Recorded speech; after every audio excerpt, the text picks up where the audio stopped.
Andrew, do you know who Chase Young is? Yeah, of course. No. My point is, I don't either.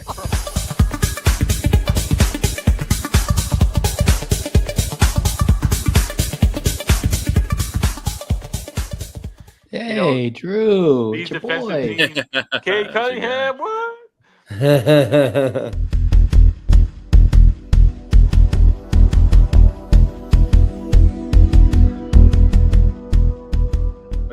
Mike, just concede, man. It was about not being in the play-in, bro. Just concede. Just concede already.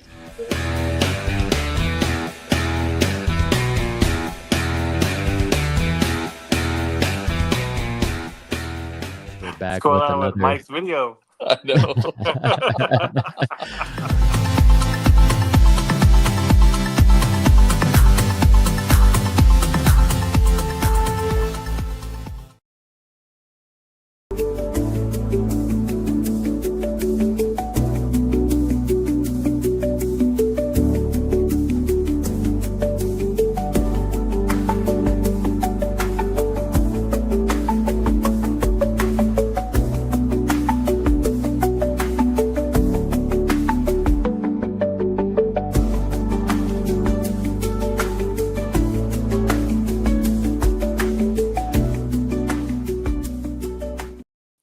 The NBA Finals, the Stanley Cup Finals. Caitlin Clark is back.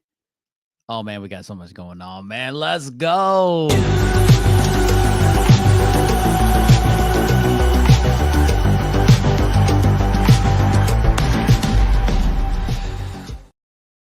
Oh, wait, let me get this back in there. Hey, let's go, guys. Welcome back. Welcome to JAMM Packed podcast. I'm MK. I'm your host. We got a lot of stuff going on. I mean, we got the return of Caitlin Clark. We got the NHL Stanley Cup Finals. We got the NBA Finals going on with the game tonight. But just so that we're aware, there are some big things returning. Bigger presences that like Caitlin Clark-esque. We're gonna go with the return from out of town, my guy John M83 in the house. What's up, Big John? What's going on, man? How we doing? Oh, chilling. Hey, weirdo. What's up, weirdo? Welcome back. Okay, well, we got the return of John M83. Caitlin Clark came back and she came out firing, just straight hot, just about as hot as our guy Jack SB. What up? Hey, what's up, boys? What's up, brother? Well, what's going on, fellas? Okay, so where do we start? Let's start with NHL because we don't know if Tesla's gonna make it on tonight. I mean, I think he doesn't realize he's an hour behind. Oh, or is he? Oh, an hour behind. He's an hour behind, so we'll figure that out later.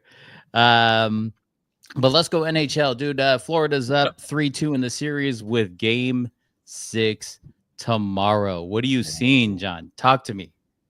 Man, the Panthers are doing really well, man. They're scoring goals. I think that's the big thing for them. They're an offensive juggernaut. The Oilers are going to need to have a real strong offensive game here in order to make this a series, because if not, they're going to call it a series if they lose this one. Florida, again, just goaltending play is really good, and I like their offense. I think they can do a little bit of work on defense. I think the last couple, even though they won a 5-2 game, something I'm looking at. Drewski. I don't know, that caught me off guard. Thanks, Drew. Something I'm looking at though is power play lines are a little bit weak, so I'd love to see them pick that up and use their time wisely when they have a power play. Edmonton's doing their thing in terms of defense. It just isn't enough, right? Like the last game was 5-2 Panthers. Edmonton is usually known for having a stronger defense than they've shown for the series. So if the Edmonton Oilers are going to keep the series going, they're going to have to score goals in bunches, and they're going to have to stand up when the Panthers are in there on that side of the ice. So definitely excited to see this next game here soon. It's tomorrow, I think. So we'll see what happens. But if the Oilers don't do everything that I said, then Panthers are going to take home another one. They're going to go back to back. You're not wrong, dude. Last game was Saturday. Last Saturday? Yeah. Pretty sure it was Saturday. 5-2. Panthers won 5-2. We didn't glitch like that. That was the score of the hockey game, not the baseball game. But it's wild, man. They are definitely a offensive juggernaut. Like they're scoring left and right. Oh my goodness, just wild to see. Well, good luck to Florida. Hopefully they repeat in game 6. I agree with that too, because the Oilers keep beating my Kings every year. So I'll take the Oilers, Panthers all day. Yep. Let's take it all day, man. Let's go. We got the return of Caitlin Clark in the WNBA, and she just came out gunning. Absolutely gunning. I think she made 4 threes in a row, and none of them were even close to the line. Okay. Oh my gosh. If I looked at, I want to say I looked at some of the stats earlier, and Caitlin Clark, it's wild to me. Who just popped in? Somebody just popped in. Oh wait, it's the guy from the Batcave. Hey, Uncle Drewski. All right. If we go into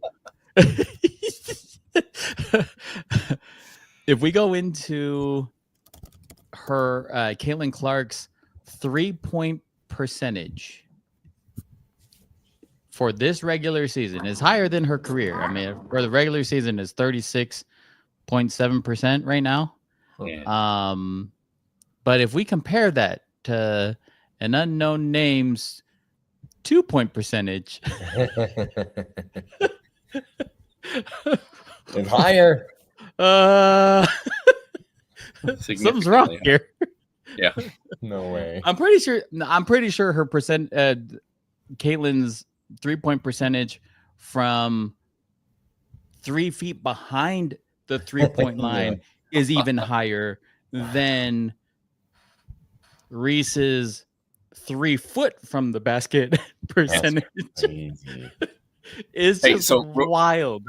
Real quick tidbit. I was watching, I think maybe it was on Instagram, and they were showing that the guys who bet on her misses, it got up to 10 games in a row. She's missed the first shot 10 games in a row. Wow. And these guys are putting like 10,000 to I think 50,000. Yeah, they just kept doubling down. They kept doubling down. They take the winnings and we're gonna bet that one now. They would take those winnings and then we're gonna bet that now. Like 10 games in a row, bro. It was wild. They're gonna be set for life at the end of the season, guys. It's crazy. You're not wrong. I will say this about Angel Reese. She was the second youngest player to get a triple double. Yeah, behind WNBA. Behind 10 points, Caitlin Clark. 12 rebounds, or something like that. In Caitlin's return, if she had gotten 2 more rebounds and another assist, she would have had a triple double, beating the number one team in the Liberty, scoring 32. Last undefeated team in the WNBA. I saw a stretch. Caitlin Clark hit 4 threes in a row, man. Like just deep wild threes, and they were down, and that just from there on out, the Fever just kind of ran away with it. Like I don't know, she's ridiculous. You get people lost when you start scoring in abundance. Ain't that right, Drew? Ain't that right, Drew? He experienced that on Thursday. All right. Wow. Whoa. Sorry, I had to put that out there. All right. Hey, Caitlin Clark would be averaging 15 assists if her team could make layups, though. That's so true. You're not wrong. I just get shocked when I see these ballers on her team just miss gimmies, like wide open layups that she just sets them up beautifully for. So, but here's why I love her. even with them missing the free throws, she is still making the pass. Yeah. She's still getting them Yep. wide open layups. Very true. Like I know guys that like you mess up 1 or 2 assists, like a wide open assist, they won't give you the ball back. Mm-hmm. Right? I'm like, I know guys like that. You see it all the time. Man, you just missed that. I'm never passing to you again. Especially if you're wide open underneath the hoop. We might play with a couple of those guys. Just saying. Yeah. You know what I'm saying? But I love watching her continue to make those passes almost like she's indirectly giving her teammates more faith. Like, I have faith that you're going to make this. I know you've missed the last 3, but I still got the faith that you're going to make these, which is great, dude. I love it. I love seeing it. The game needs it.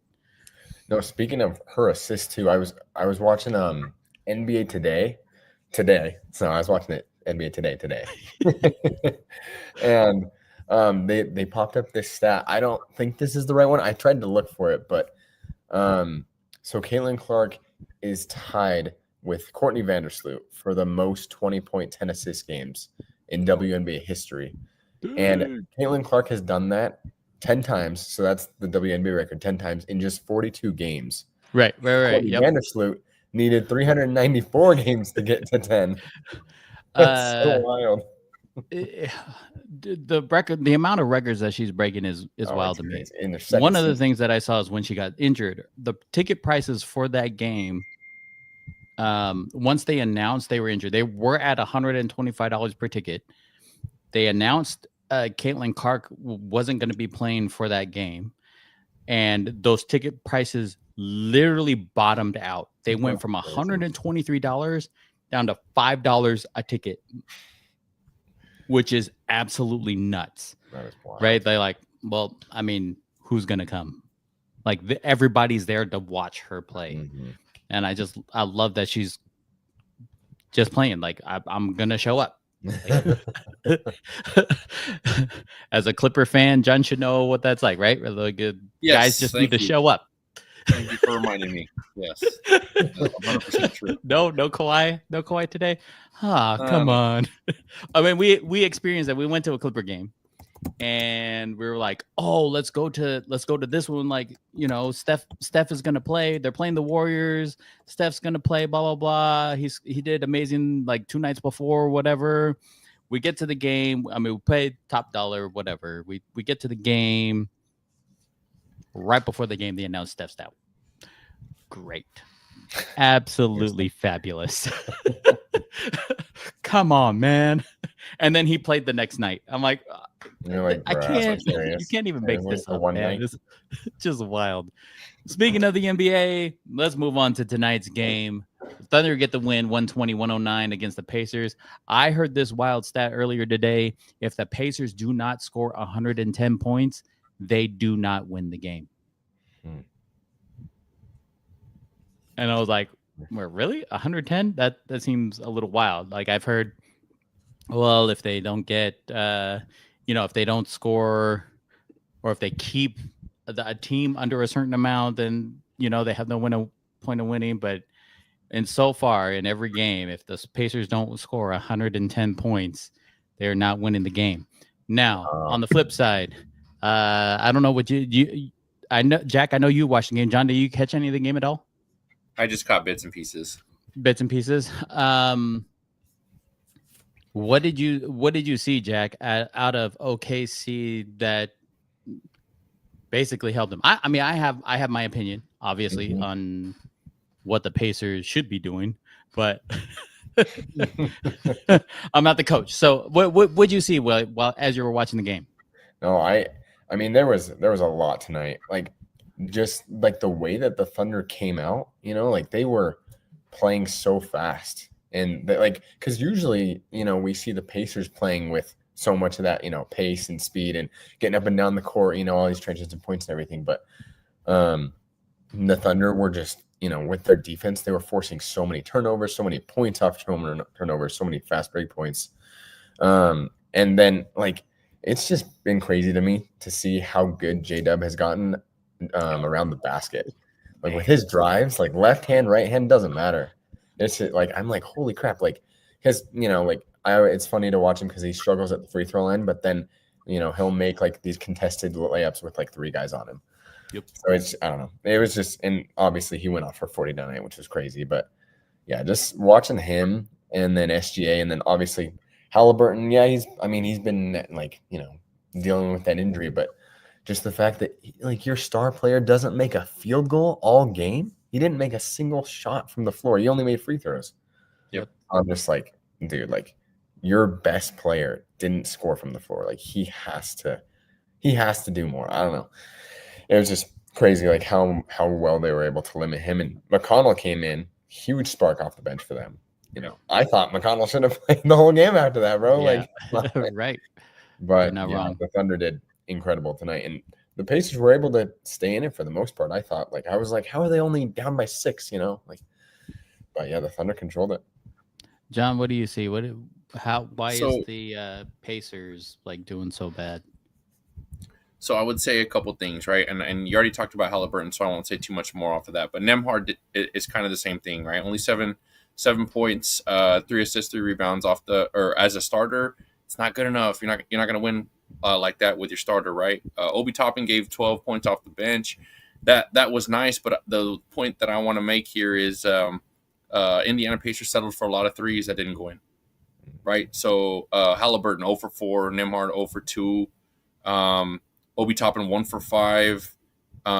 Mathurin, I usually mess his name up, I'm sorry, but 1 for 4.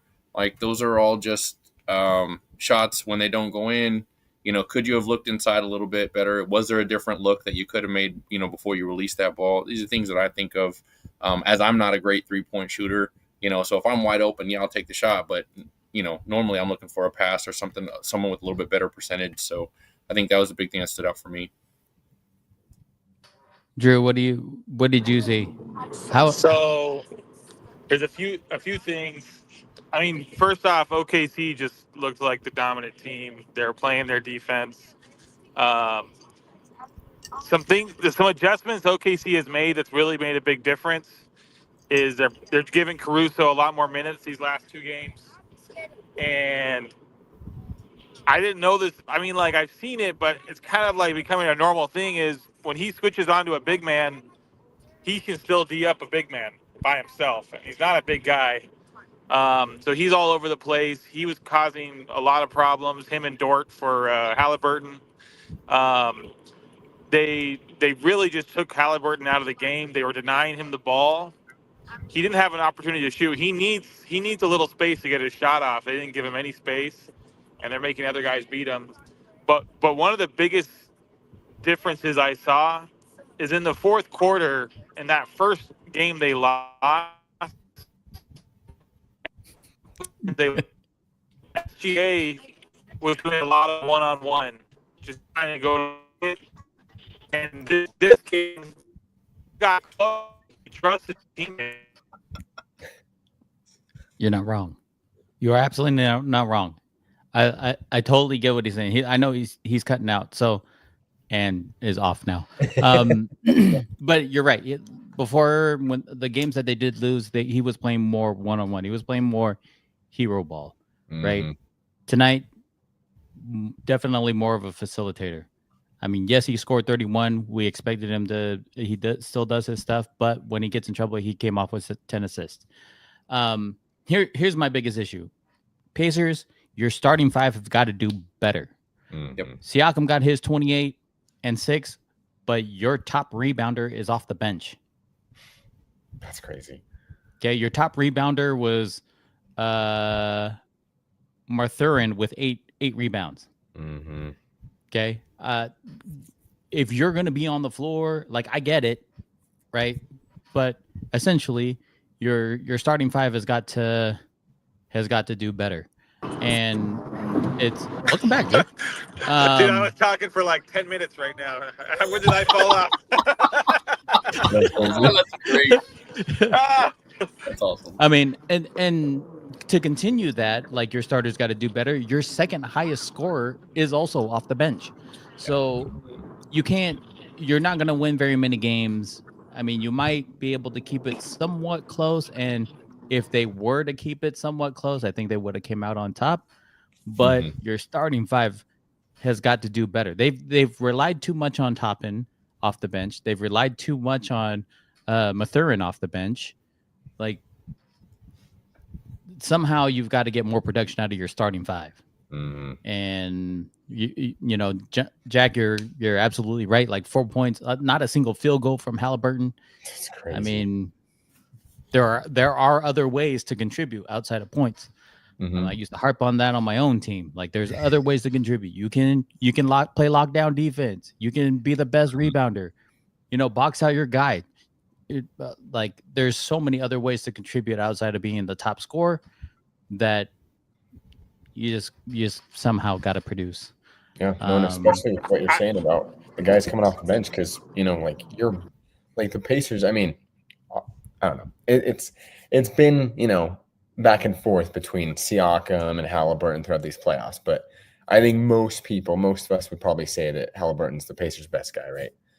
But you know, like when your star, like your number one option, isn't producing, and like your backup TJ McConnell has to come in and fill in for him, that like you're saying, Mike, like that's just unacceptable for the Pacers if they're going to try and win this game. If Halliburton's only dropping 4 points, like if he just drops the season average, then they win this game, you know. So definitely. Halliburton has to. Go ahead, Drew.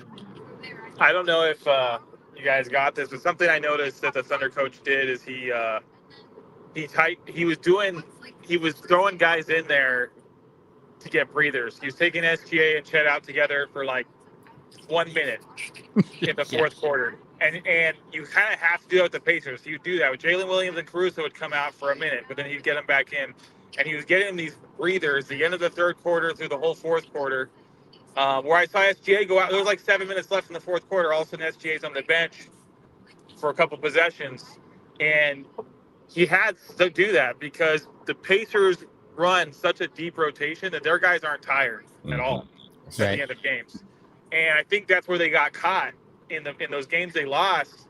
In that game one, you have your starters out there, they're tired, and then all of a sudden these fresh legs come in and just start draining threes all over you from the Pacers, and you lose the game. So I think that made a big difference. They're just really tight in the rotation where they're playing their starters a lot, but getting them those breathers in the fourth quarter for OKC. And then SGA just trusting his teammates. Every time the Pacers came knocking, all of a sudden Jalen Williams is getting a three, Dort's getting a three. I don't know. They just outplayed them. They wouldn't let them come back in the game. So, and yeah, like Jack said, Halliburton played terrible. Game 6. Game 6. With OKC leading the series 3-2. Game 6 is in Indiana. Who comes out on top? Who's winning Game 6? Who do you guys got, John? OKC. OKC winning it away. Jack?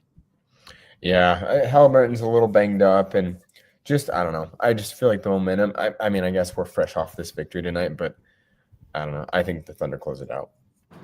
So, Drew. So here's the thing for me: the Pacers haven't lost 2 games in a row until right now. Right? They just lost 2 games in a row for the first time in the playoffs. And my inclination right now is to pick the Pacers, but I've been wrong every single time. So with the Pacers, so I'm going to pick OKC this time. I just don't think the Pacers have a next move. Like, they kind of went back and forth, adjustments. I just don't know how the Pacers are going to adjust to beat OKC. I can't figure out a way. The only thing I can think of is they really need to get Siakam the ball more. He seems to be doing well, but they got to feed Siakam more. Is the only thing I can think of where they could really start to make it. That'll help Halliburton a lot if they can get him in the post more. But yeah, I just don't know what they can do at this point. I think OKC wins it. I mean, if they keep playing that defense, man, they win it. If the Pacers win, do they make any huge moves in the offseason? What do you think, Drew? If the Pacers win? Lose. If they lose this championship, what are they doing in the offseason to improve their roster? I don't know if you do much. And I say that because they have a team of guys that are making about the amount of money they're going to make in their careers. Like, you know what I mean? Like, they're just like this good team that play together, and they're going to grow more together and get better. They're still young. I don't know if I would make a big move if I was them. I don't know. The problem is OKC is just going to get better too, and I don't know what anyone's going to do to beat those guys. The Celtics won't be there next year, so you just got to beat the Knicks again. And I guess now the Magic are trying to be contenders, but really it's going to come down to Knicks and Pacers again, unless Milwaukee can make some moves to better their roster around Giannis. That's about the East right now. So Tell us how you really feel about that Bane trade. That was a lot for Desmond Bane. On 4 firsts. If you would have told me, hey, we traded for a player and gave up 4 firsts and a couple players, Kevin Durant. off the top of your head, who would you have been thinking? KD, Giannis. Well, yeah, man. I don't get it. Here's the weird thing, guys. Gobert a few years ago they got 5 first-round picks for Gobert, right? Mikal Bridges, 5 first-round picks from the Knicks. Then we got Desmond Bane, 4 picks, 1 pick swap, whatever. Basically, essentially 5 picks and some Are the players. first-round picks just not as good in the NBA? I mean, maybe top 3, and then that's about it. Luka, 1 first-round pick. Like, what? What is going on? With the rest of the league behind you, don't worry about it. I mean, I understand AD is not like a consolation prize. Like, he's a really, really good player, but man, they probably could have got. So I don't know. That's crazy. They could have got somebody's picks for the next forever for Luka, man. I'll tell you what, man. That trade was a hot topic for like a split second, and then it goes completely cold, only because it's Desmond Bane. Almost as cold as my guy TeslaMase, who's out in Alaska. What's up, fellas? I just got like a couple minutes. Cooler than a polar bear's toenails. What's up, my boy? Yeah, it's light outside. Supposedly it's not gonna get dark till like midnight, and it'll be dark. It'll be light again at 2 a.m. They say. So yeah, I told you that, man. Yeah, it's crazy. You better hope your blackout blinds work on the boat. Wow, we're eating dinner at like 9 o'clock at night. Although it's an hour behind, so it's what? Wait, where is this? Alaska. Oh, Alaska. Hey, let's go. Yeah. So I got a jacket on. I don't know why you guys are all in short sleeves. It's cool. You better hope your blackout blinds work. Indiana messed up, man. Just real quick, my 2 cents. Last night, or the last game, I told you, I think that cost them the series. I actually think OKC closes out in Game 6 now. And then as far as that trade, the more I think about it, Orlando did give up a lot, but I really think they want to keep Banchero there, and they got to do something. And they got basically one of the highest, percentage-wise three-point shooters in his career that's currently in the NBA. So who cares about 5 future first-rounders? I mean, it's a lot. But if you're trying to show a guy who could be the guy, I mean, I've liked what I've seen from him the last couple of years. I like it. I like what they're trying to do. I do think they gave up a lot, that being said, but I like the effort, right? And I think that shows him that they're willing to do that. But we'll see. I mean, obviously time will tell. You don't have 5 years worth of time to keep Banchero in Orlando. I mean, there's a lot of other teams that'll pay him a lot of money to leave. So just want to give my 2 cents on that. No, fair enough. That's a great point, though. I mean, great shooter to put alongside. I mean, that's what everybody's team is going to now. You got one hot guy and then a bunch of role players, and Desmond Bane can be a great 3-and-D guy. Right? I mean, and Orlando was the statistically worst defensive 3-point and shooting team last year in the league. So, I mean, you literally just addressed that. So, and you saw it in that first round series. Like, they competed. Yeah. They had every chance to be in those games, but you know, when they're going against Boston and Boston's just hitting threes like crazy, it's like, whoa. And I know Caldwell Pope's a 3-point shooter, but like, I don't think he's the same 3-point shooter as Desmond Bain is. So Getting younger. That's all that matters. I gotta agree on that point, just because Desmond Bain's essentially a 50, 40, 90 club guy, which is there's only Durant, we're talking Durant, Nowitzki, Jokic, you know, Steph Curry. There's not He's on the road. You're getting that kind of guy. I get it, but he is also the game. Yep, he's on the road. You're not wrong, Drew. Trust me, he's still talking. I guarantee you, he's still talking too, because he did this last time. See, look, wait. He comes. Here he comes. Now you gotta unmute yourself, bro. Hey, I know that drive. That's how I sound. Literally. Okay. Bye, man. He's You're not wrong. All right, fellas, I'm gonna check out though. So I'll talk to you guys later. Hey, stay warm and don't catch insomnia when you're up there. All right. Natalie says she wants to see a moose up close and a bear tomorrow. I'm like, yeah. You don't want to see a moose up close. I know I don't she think does. either, yeah. She thinks she does. She says they're nice. You're not outrunning the moose. I'll tell you that I know. right now. I could outrun her though. So You just got to outrun one of them. yeah. Close is She just got relative. mad Tell at her me. Should've close said is that. relative. Now you guys got me in trouble. You set me up. All right. I'll see you guys. All right, my guy. All right. Too funny. Oh wait, where'd Drew go? Drew's coming in and Okay. out. Drew, the Bat Cave is getting some pretty bad signal.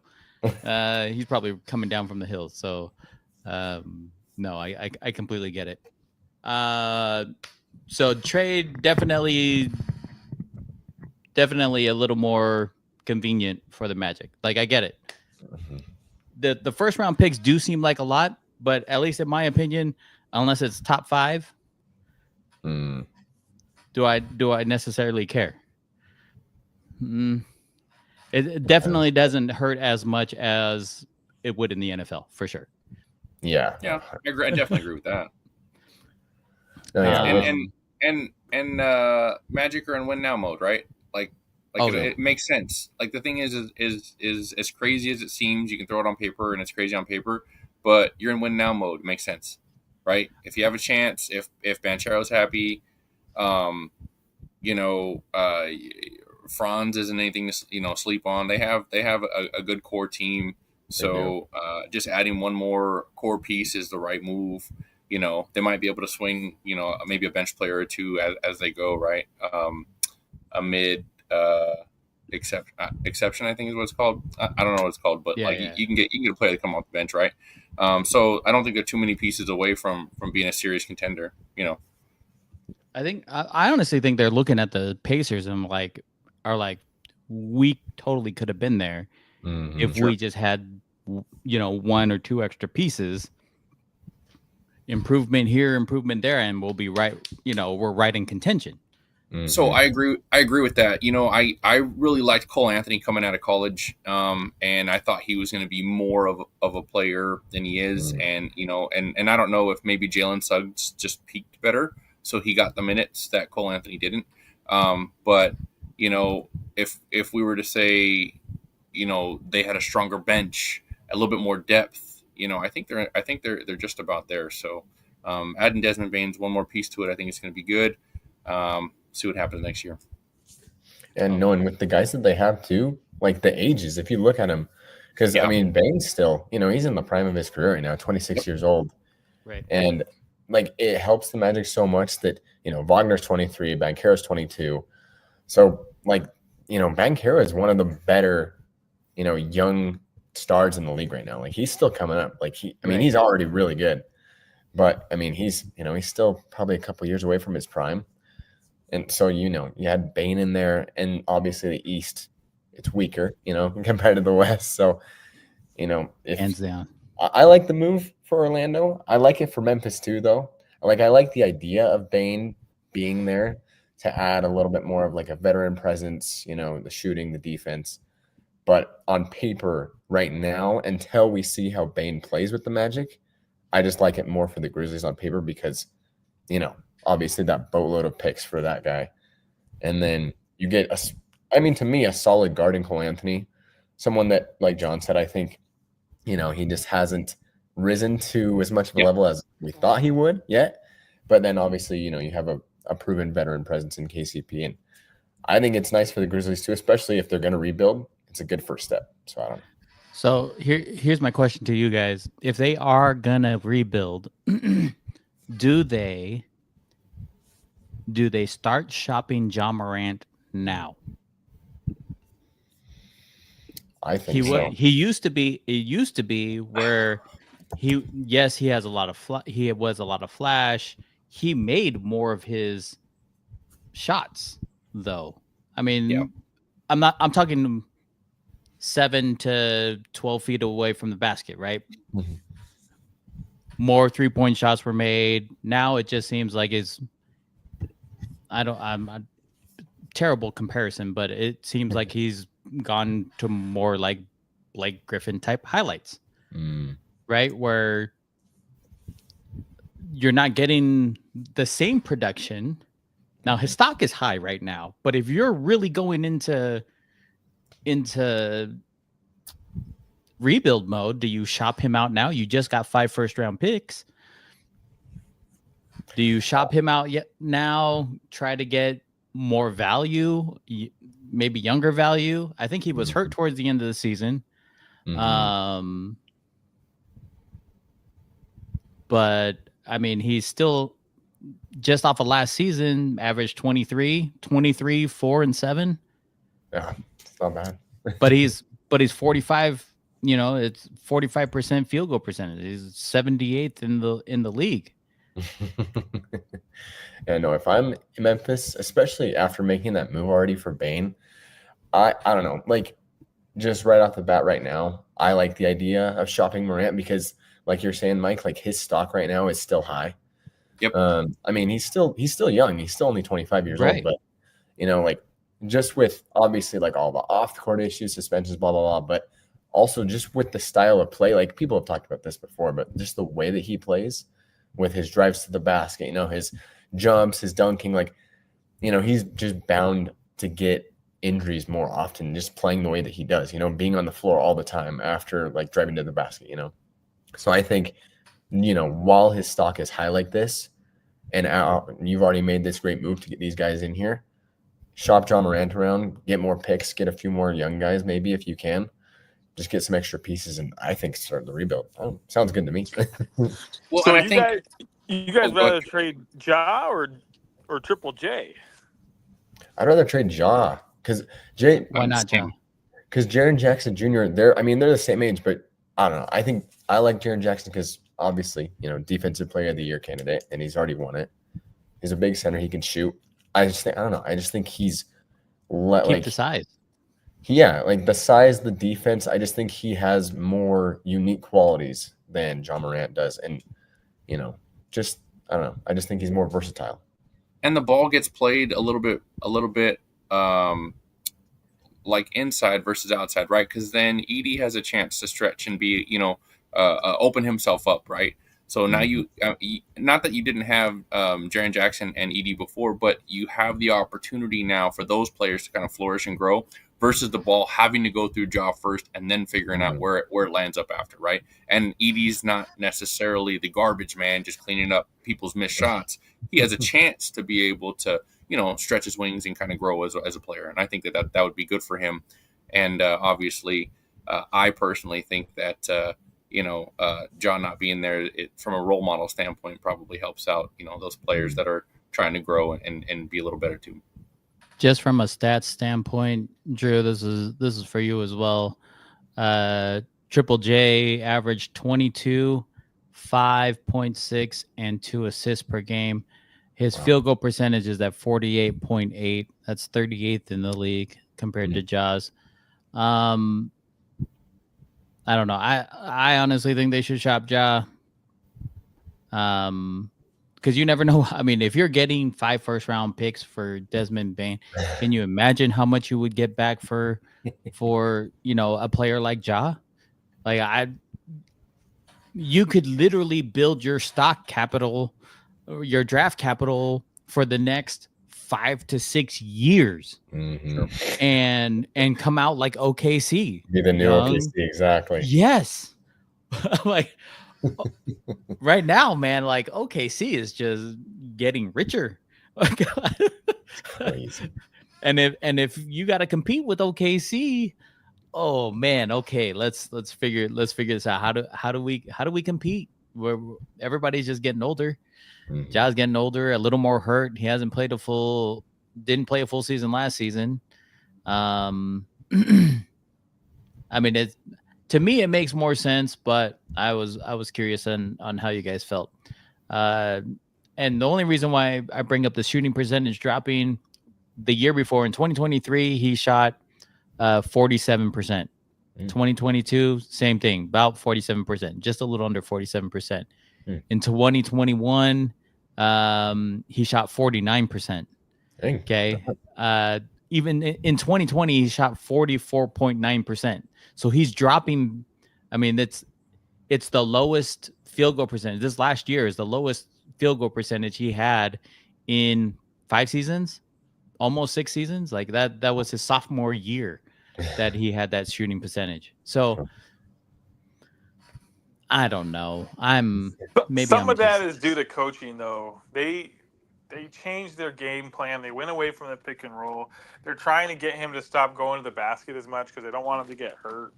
And that's the hard part. His value is going the way he attacks the rim. That's what makes Ja valuable. But if you don't want him to play that way, then it's like, well, why do we have him then? That is exactly his game. So I get what you're saying. That's true. Sure.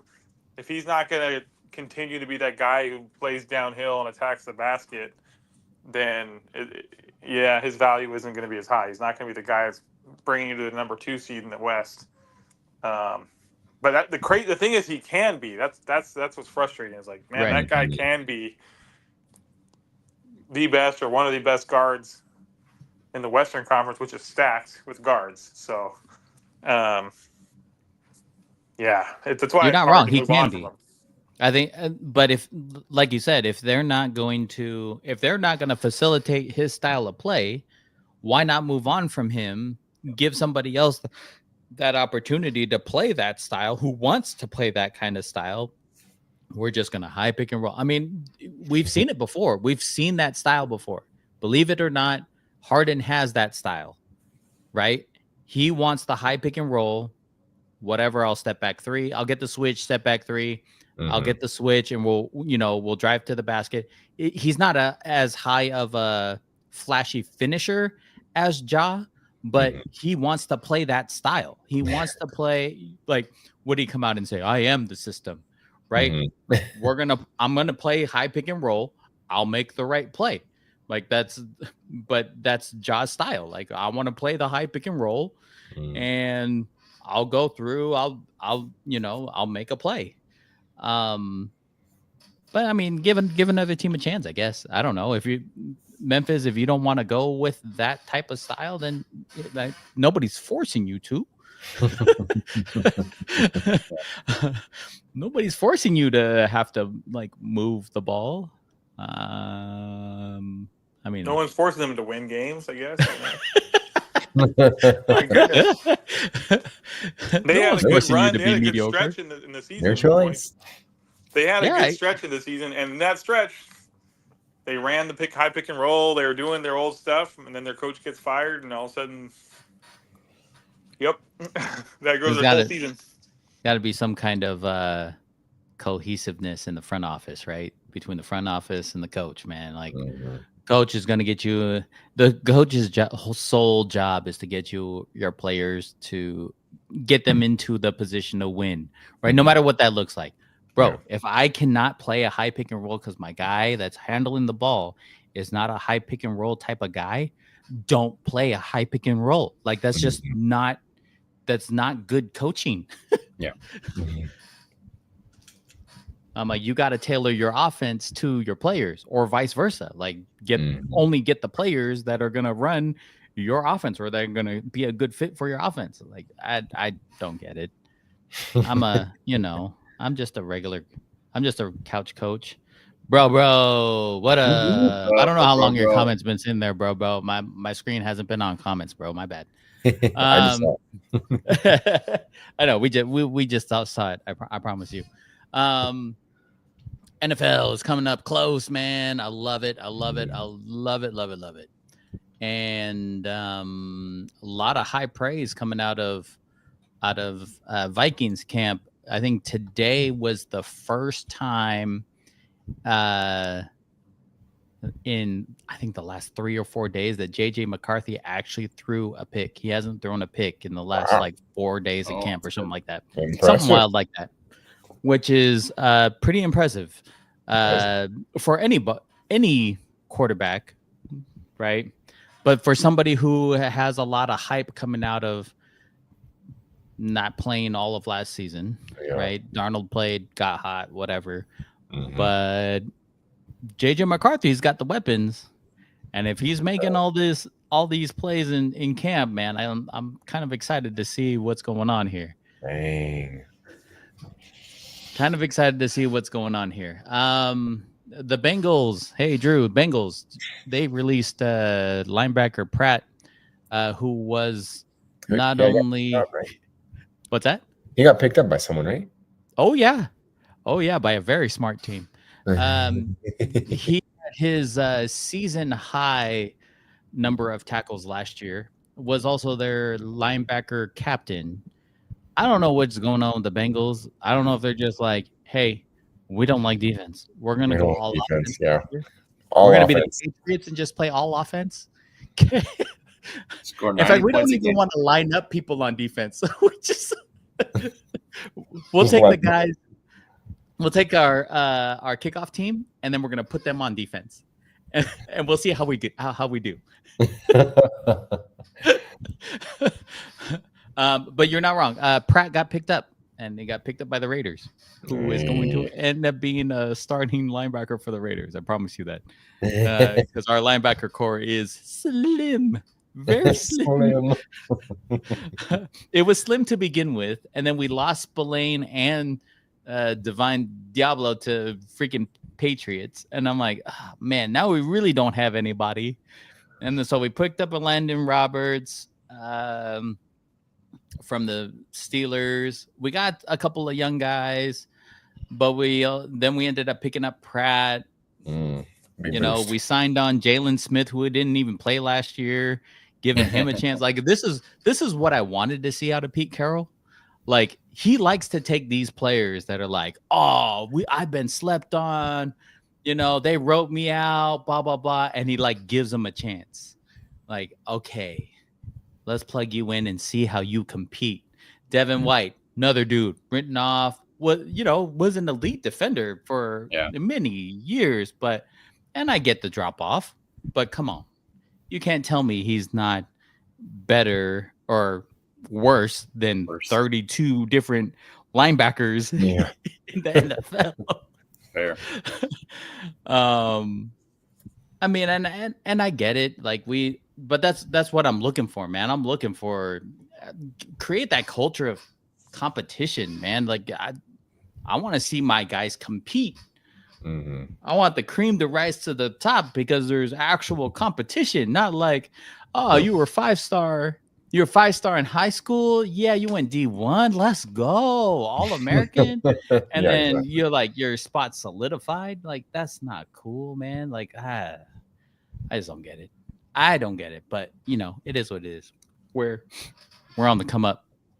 You heard it here first. JAMM Packed. I'm excited to see how all these pieces fit for the Raiders, honestly. Just with all the guys that they brought in this offseason, new coach, everything. I'm excited to see how it goes. That FC West is going to be stacked. It's going to be crazy. It's going to be stacked. It's going to be super stacked. And to be honest with you, the hottest guy out of camp right now isn't even Gianti or Beck. it's freaking Dante Thornton Jr. that's been making the most noise in camp. And I'm like, are you serious? I'm like, this dude is just money, just Wow. beating coverages, making plays. Like, there is a lot of hype coming out of camp just around his name. Wow. Hondo is one of probably the most famous Raiders podcasters, and he had a guy on there, and he's like, dude, like Raider Nation needs to be ready for this guy. Thornton is making plays, just flat out making plays, and has been turning heads. And you ask like players, players know, they know who's who, and who's making plays. And he's like, I was at camp and I was asking guys like Adam Butler, hey, what do you think about Thornton? And he's like, he just lit up. His smile, his face just lit up and was like, bro, this dude is legit. So I'm anxious to see some of these guys play, man. Like, I want the season to hurry up already. I know. Can we just How extend far the are we out, season Phil? to, That'd be great. That'd be great. Or at least no more preseason? Start preseason. We'll just start it now, though, because I want to see some of my guys too, man. I'm excited about seeing some of my guys. Man. Well, I mean, Start it what's coming now. out of Niner camp? So I'll start with that and then work my way backwards. Mac Jones has been throwing really well in camp, so that's good. I see him as a real strong number 2, and God forbid Brock Purdy goes down, but I'm actually excited that if that does happen, like Mac Jones would be more than serviceable.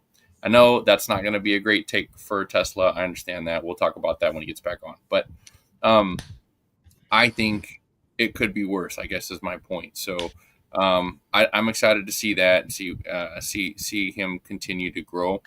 Running back room's kind of shaky for me. Obviously, we have Christian McCaffrey. After that, it gets a little dicey. Like Isaac Guerrero kind of proved himself last year, except he got hurt a couple times, so that makes me worry. We picked up a couple of running backs like Jordan James, who is expected to be good. Patrick Taylor signed on again for another year. That was a guy who I think we used like 5 running backs at some point last year. Patrick Taylor was like the last one and ended up being healthy and getting us through a couple games. So hopefully he kind of grows there. The receiving core is what's going to be interesting while Brandon Ayuk is hurt. So Ayuk's hurt. He probably won't be back till game 11 or worse. Yeah. Sheesh. Yeah. So I've been waiting the entire time. Huh? Pearsall for the win. Well, I mean, he's going to have to step up, right? So Pearsall, Jennings, Jacob Cowing, those are the names that we saw last year, right? Yeah. Well, I didn't realize, and I should have known this, but like we signed Russell Gage, and I'm hoping he stays. But Russell Gage came from the Bucs and was a really good like third option for them, so that would be great to see him kind of go through and be able to stay. We have Demarcus Robinson from the Rams, so I am hoping that he's still serviceable. We'll have to find out. But Jordan Watkins is the big talk of camp. He's now so he was a spark in the wide receiver room, but he's now like returning punts and kicks and stuff. And it's just like he's a Swiss Army knife. He can kind of do it all. So it's great to see that in camp. Obviously, you want to see that in full speed, right? And then we picked up Braden Willis last year, and he's a tight end. He didn't get a lot of playing time. I think he actually got hurt at some point, so he didn't get any playing time. So I think this is a kind of make or break year for him. But he was supposed to be that next George Kittle or even Kyle Pitts like. So we'll see. I don't know how much work he's done, but I'm really hoping to see him kind of take a step forward. And then lastly, just excited for all of our defensive pieces that we got. I can't wait till the season starts because I want to see how they all fall into place. But super excited for this season. I think more so now today than I have been in a long time. So we'll see. Are you shocked they haven't made any free agent moves in as far as to address that receiver core, or do you think Shanahan just is that high on the young guys? Well, it's a couple of things, right? So shocked is the right word. Bryce Huff from the defensive end from Mr. Jack's team is the last player that we worked through. But the thing is, we don't have a lot of cap, like at all. When signing Purdy, gotcha. that kind of took a lot of this year's Oh, cap. wow. So we have people like Terrell Owens' son. Like, not a lot of people heard of him, but he's there, right? Like we have, you know, probably 8 or 9 receivers that are tied to us, but you've only heard of 4 of them. So I think right now they're making the best of what they have. I do like the fact that like somebody like Demarcus Robinson can get us through a couple games. Juwan Jennings, he's our number 1 guy right now. And Ricky Pearsall is as fast as they can be, especially when he's healthy. So it's not horrible. Jacob Cowan actually did a decent job last year too. That's also not to say that we won't throw to our backfield, because usually we get running backs that can catch, and obviously George Kittle is the guy for us, right? So we have offensive weapons that can score points. We need to make sure our defense can stop. That's what we need to do. We need them to stop plays. So we're going to see. It's going to be interesting this year. Fair enough. I didn't realize you guys' cap wasn't as high. I'm like, dude, Keenan Allen's still on the board. Now I get half of these guys are in their 30s, right? I'm like, Amari Cooper is in his 30s. Like, he still hasn't found a home. You know, Jamison Crowder, 31, he hasn't found a home. Like, Aguilar, he's 32. He's still out there.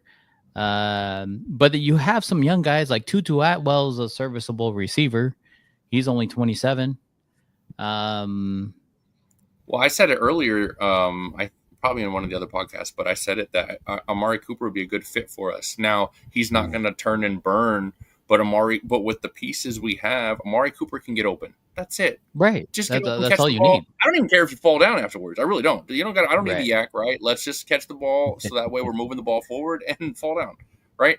But I'd love to see him at a veteran minimum and just say, hey, when all the pieces fall, maybe we trade Brandon Ayuk at the end of the year if he's still unhappy and we still have problems coming out of camp. We could do that. I'm okay with that. But I would love to have at least one more veteran that's sturdy, right? Cooper doesn't normally get injured. He's a sturdy guy. I would love to see him on the team, but coming out of camp, both John Lynch and Kyle Shanahan said that they feel pretty comfortable with our receiving core. So I guess we're going to roll with it and see what happens. They know stuff I don't know. I mean, the key to Shanahan's offense is all about the run. Lots of misdirection and lots of play action. I'm like, that's Shanahan. Yep. And that even dates back to his dad. His dad was like that too. Lots of misdirection, lots of play action. That's why Broncos did so well. Yep. They had a running game, and Elway would play action. Play action, right to Shannon Sharp. Come on, man. You can't win. Come on, Unc. Doing me dirty. What about the Eagles, man? What's going on? I haven't heard a ton. I mean, like you guys have probably heard Saquon's comments about he feels like he's entering his prime, which is a great thing to hear. And yeah, I mean, obviously it was awesome to see him just explode with a great O-line this last season. I'm expecting him to do about the same this next season, hopefully. Maybe a little bit more. We'll see. But yeah, besides that, I was seeing that they're trying to fill some holes, obviously, with all the defensive guys that have left. And one guy, second year, I think, Jalix Hunt, has been doing pretty good. He was beating Mailata on a few plays, got a few sacks, Yeah. And yeah, so he's, trying to rise. They're trying to put him in like a starting position just to help fill the holes, left by Milton Williams, Josh Sweat. And then another thing was that now that Kenny Pickett's gone, I'm actually excited to see this, but Tanner McKee getting more reps as the QB2 for the Eagles. Because, I mean, I know he started the Giants game, week 18 last season. And, it was a garbage game. It didn't matter for them, but just how well he played in that game. And then I don't know if he played in another game. I think he played in 2 games last year But I remember he played all the Giants game and he balled out. Like, he was awesome. And I was like, oh man, like I want to see this guy play more, you know? So, you know, he's been doing good in practices, and it's nice that he's solidified as their QB2. And I think their QB3 is Thompson Robinson from the Browns, if I'm not mistaken. So I'm just excited to see McKee grow. And, you know, I don't want him to get a ton of opportunities unless the Eagles are like blowing someone out or something, you know, but right. I'm excited to see how he does. That's what's up. That's what's up. Drewski's probably falling asleep already. He doesn't know that he's still on the stream, which is absolutely great. We're completely okay with that. We can't see you this time, Drew, so that's good. That's absolutely good. Got to give a couple shout outs though. Number one, shout out to Oos Juice on Whatnot for the givey of the signed CJ Mosley jersey, bro. That's crazy. Signed CJ Mosley. Like, hit us up on Whatnot. We're on Whatnot on JAMM Packed. You're looking for trading cards, like, we are the guys you want to go to. I'm gonna tell you that right now, and I'm gonna tell you that right now early on in our journey, because we're about to come out with some absolute heat of trading cards. Hey, and I'm talking about absolute heat of trading cards. Our next line of series are. Do you see the hollow cards that we got going on here?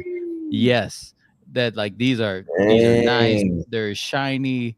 Let's go. We're talking absolute heat. We're gonna be doing another live show. If you're looking to hit us up and find us at some of these live shows, make sure you follow us on Instagram at JAMM Packed Podcast, because all the show updates will be updated there. But shout out to Oos Juice, man. We love you, your business, and you know how you take care of us, man. Thank you. For those still watching, hopefully you've enjoyed this. Let me get this up, and bam. Hopefully you enjoyed this episode of JAMM Packed Podcast, man. We love talking sports. We love interacting with our guests. Make sure you always join us in the chat, in the comments. Subscribe to us on YouTube at JAMM Packed Podcast. Click on that notification button to view us live. We're live every Monday night, 9 p.m. Pacific Standard Time. Again, if you're looking to upgrade your sports trading card collection, hit us up on Facebook or Instagram at JAMM Packed Podcast. Man, we love meeting our new viewers. We love interacting with our guys. Ain't that right, John? We love interacting with our people, man. It's been absolutely amazing. If you're looking for more NBA content, make sure you hit up Uncle Drewski on our JAMM Packed NBA Ramble channel. And if you're looking to just have fun, take polls, shoot the wind with the hottest takes in sports, man, you got to hit up Jag SB on his channel. Always doing some hot stuff, man. I love it. I love all the energy you put out there, Jag. It's great. It's absolutely fabulous. As always, until next week, man, make sure you guys are taking care of one another. Shout out to all the fathers out there. Hopefully you enjoyed your Father's Day. Mm-hmm. Okay. Be safe out there. Be kind to one another, and we'll see you guys next week. All right, fellas. Have a good night.